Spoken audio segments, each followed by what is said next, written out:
नमः शिवाय। ओम नमः शिवाय। ओम नमः शिवाय। जय श्री कृष्ण। राधे राधे। आज हम भोजपुरी में एगो शिव गुरु के कथा सुनाई।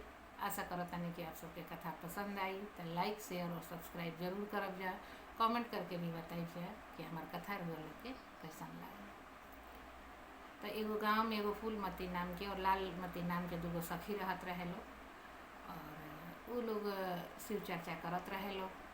गांव गांव भी जाके करत रहे लोग, टोला मोहल्ला में भी जाके करत रहे लोग, लेकिन चर्चा उ लोग करत रहे लोग, कभी चर्चा ना छोड़त रहे लोग। कहीं भी सुनत रहे लोग तो लोग चर्चा करत रहे लोग। ऐसे ही चर्चा करते करते 2 जाने से 4 जाने, 4 जाने से 8 जाने, ऐसे वो लोग के सखी बनत गए लोग और वो लोग चर्चा करे लागल लोग जहाँ तहाँ जाके। लेकिन जब फूलमती रही वो थोड़ा गरीब रही, बाल बच्चा भी उनकर ज़्यादा रहे, तो कभी कभी उनका मन में ऐसा होत रहे कि शिव गुरु हमरा पर ध्यान नहीं खन देत, हमार अर्जी नहीं खन सुनत, हमार स्थिति नहीं खन बदलत, हम का करें।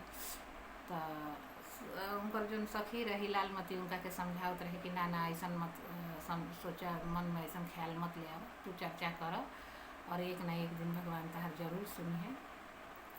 ऐसे कि उनकर जो फूलमती के जो पति रहन कमात ना रहलन है और दारू शराब भी पियत रहन, तो घर में बड़ा कलह बना रहत रहे। कभी कभी चर्चा होत रहे तो सोचत रहे कि का जाई कि ना जाई, लेकिन समय निकाल के कसहूँ वो चर्चा में पहुँचत रहली है।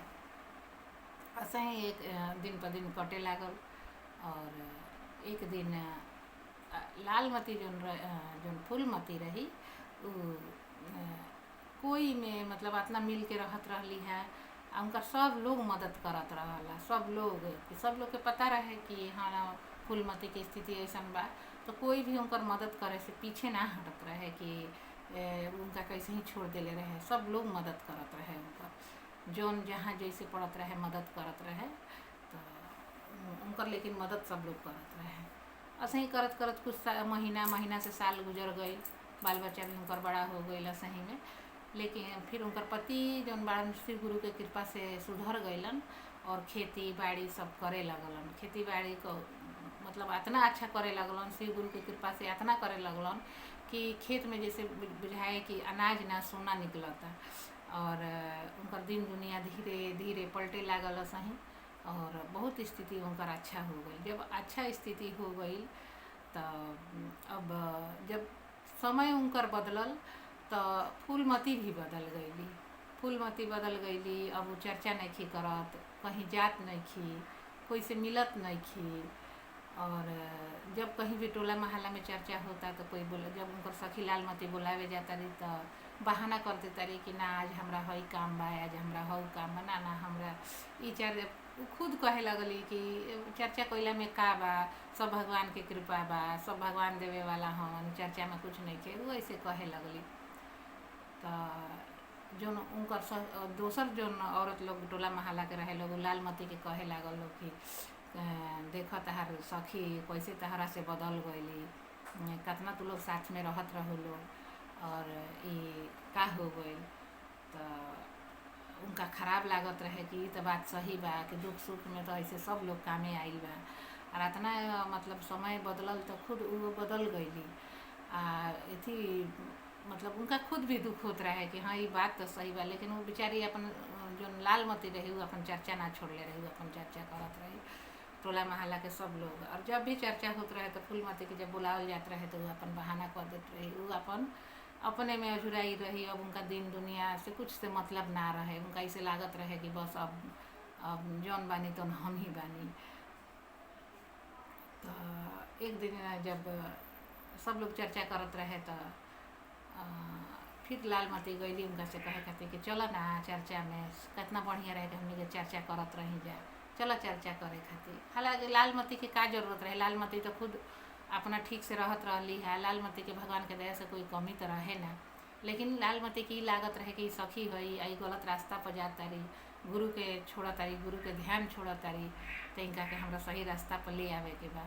लेकिन बहुत प्रयास करत रही लालमती, लेकिन फूलमती उनकर बात सुनत ना रहली है।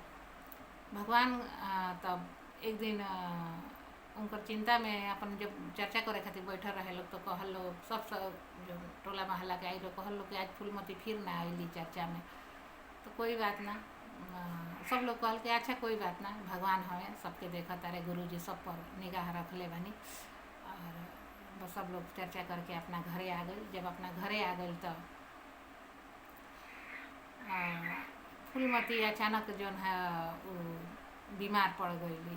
जब बीमार पड़ली तो अब तो जब जब कोई से मतलब ना रखत रही तो कोई उनका से मतलब ना रखत रहे, काहे से कि उनका घर में कोई जात रहे तो उनका अच्छा ना लागत रहे कि हमारा घरे कोई आओ जाओ, ये सब उनका ना अच्छा लागत रहा। तो कोई जात आवत ना रहे, बीमार पड़ल। एक दिन खबर भेजवैली कि इतना दिन से हम बीमार बानी, हमरा के कोई देखे नहीं आवत। तो उनकर जो लालमती सखी रही वो गईली देखे। तो कहली कि का बात बा कि हमरा के तू भुला गइलू, देखे ना आइलू हमरा के। कहली कि ना बहन ना सखी, तू तो हमरा के मतलब ना चर्चा में आवत तारू, ना घरे आवत तारू, ना बोलत तारू, ना बात करत तारू, तो हम का करी? तू ही नु हमरा के, तहरा अच्छा नहीं के लागत कि तारा घरे कोई आओ। तो देखा हमारा का हाल हो गई बा, हम कितना बीमार बानी। तो कहली कि ज़्यादा तो गुरु के ध्यान करो। लेकिन गुरु के कतनो ध्यान करत रही तो उनकर स्थिति ना सुधरल और दिन पर दिन खुद बीमार पड़ गईली। घर के स्थिति फिर जैसे ही रहे धीरे धीरे खराब होखे लागल। तो तब एक दिन वो खुद चर्चा करे अइली।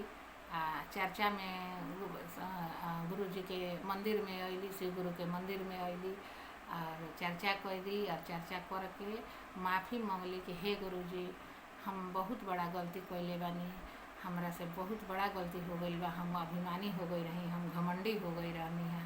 हमरा इसे बुझात रहे कि अब जौन बा तुम पैसे बा और कुछ नहीं के दुनिया में। लेकिन आज हमरा ये समझ में आ गई कि पैसा से बढ़ के दुनिया में बहुत कुछ होला और हम हमार जो व्यवहार कैनी वो अच्छा ना कैनी।